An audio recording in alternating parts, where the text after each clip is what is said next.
The issue is not the election. The election is a battle in a war. It is not something unto itself. The result of this election in itself is a matter of indifference.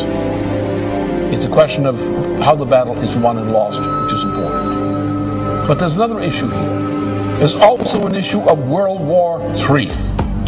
And World War III is between the British Empire, better known as the Anglo-Dutch liberal banking financial system on the one side, and the principal nations of Eurasia, Russia, China, India, and other nations are the targets of intended warfare by the British Empire, which is already turning Europe into a mere colony of the British Empire through the program of the Lisbon Treaty. If the Lisbon Treaty were adopted, and is being pushed for adoption now, there would not be a single nation on the continent of Europe, west of Belarus and Russia, which had any sovereignty whatsoever. The British Empire would control the entirety of that region of Europe, from Portugal to the borders of Belarus and Russia, as a puppet of the Anglo-Dutch liberal financial interests. It is those interests represented in the United States for a long time have taken over control of the US dollar, control of the United States. Now they're moving in for the kill. The same cartel that put Mussolini into power in Italy, the same cartel that put Hitler into power in Germany. And we're now at the brink of something like a Hitler power taking over the United States. If they grab the United States, then they will grab all of Europe out of the Lisbon Treaty. If they control the United States and the parts of Europe under the Lisbon Treaty, then you will have an actual fighting war emerging on this planet. You will have dictatorship. You will have mass starvation. The elimination of whole sections of the population of parts of the world through starvation. And that's part of the British program. It's the food war. That's the situation. We're not dealing with an election. We're dealing with whether there is in the United States, in the top layers of society, the moral fitness to survive. And so far the vote is in the leadership of the Democratic Party and the Republican Party. Neither is morally fit to survive. They're as unmorally fit to survive as the people who backed Mussolini and backed Hitler back in the 1920s and the 1930s. And if we allow this to happen, we will get the same kind of treatment that the victims of Mussolini, Hitler, and so forth suffered. That's where we stand. We have to win this war against that evil empire.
Now, for a number of months now, there's been a worldwide food crisis caused by many things, by the financial policies, various kind of management deals, by the WTO, which ought to be eliminated, by the promotion of biofuels, which is destroying food supplies. This biofuel program is a gigantic swindle for which there is no possible justification. None. The justification comes out of the World Wildlife Fund of Prince Philip.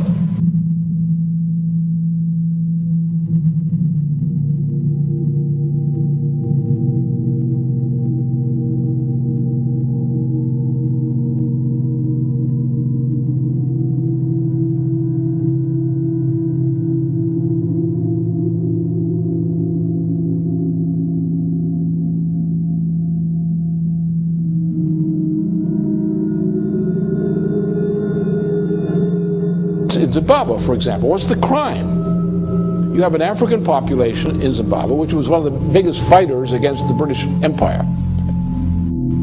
They're not allowed to develop their own territory because London, by various mechanisms, prevents them from doing so. And London uses the farms it allows to prosper in former Rhodesia to feed the populations of Britain. So you have non-African farmers running farms, producing food in Zimbabwe for the edification and fattening of Brits. But the rest of the population is inhibited in any attempt to develop. What they've done is they've taken industries, manufacturing industries in particular, agriculture in particular, and countries which were good agricultural producers or good manufacturing producers have been stripped of those industries. Those industries have been taken to populations where the lower 80% of the population is illiterate.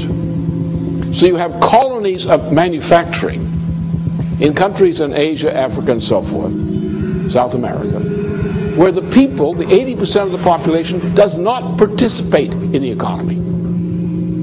You have areas which used to be food-producing areas which no longer produce food.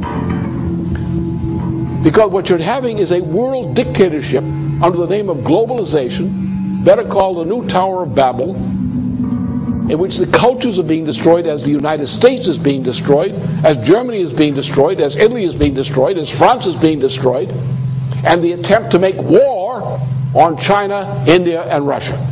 And that's the intent of the British Empire.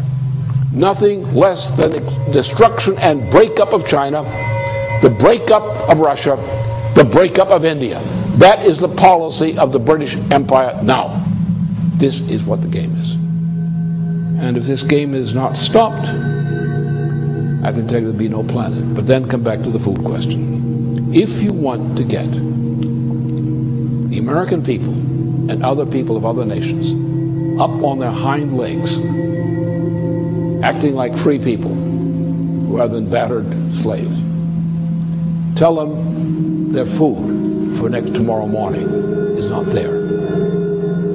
That activates popular resistance more than anything else. We are now in such a situation. For many parts of the world, the lack of food is an immediate reality. There is a growing explosion throughout much of the world over this food shortage issue. The rate of food shortage is increasing because the stocking from various food stores, annual stores, has been already delivered, and there's not enough. So as the fact of the empty warehouses and equivalent forms of supplies, as these things go down without food, the food crisis is going to accelerate. And you're going to have not only other parts of the world, but also American citizens who are now faced with the threat of death by food shortages. So therefore, the issue here is not the election result. The issue is not the president. Obama is not competent to be a president. He has none of the makings of competence. They don't want Obama. They just want to use him to destroy Hillary Clinton. That's all. Once they destroy Hillary Clinton, they'll get rid of Obama. That's their intention.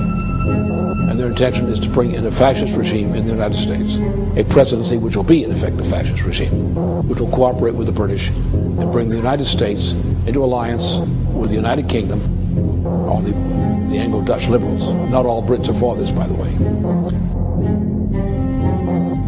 And with a Europe, a Western and Central Europe, taken over by this same imperial power. An imperial power whose intention is to go to war against Russia, China, India, and other countries using nuclear power. That's the intention. We're now in a point where a revolutionary movement, or the makings of it, is building up around the food issue. And therefore, those who triumphed yesterday are not going to continue to triumph for long. The result is either we win and restore the kind of government we require in various nations and among nations, or this world is going to go into hell because the crisis won't quit. The people will die of hunger. They will die in increasing numbers. They will kill for food. The structure of society will be destroyed in the fight over food, which is not there. Therefore, either we win, this fight against this evil, or there won't be anything to fight for.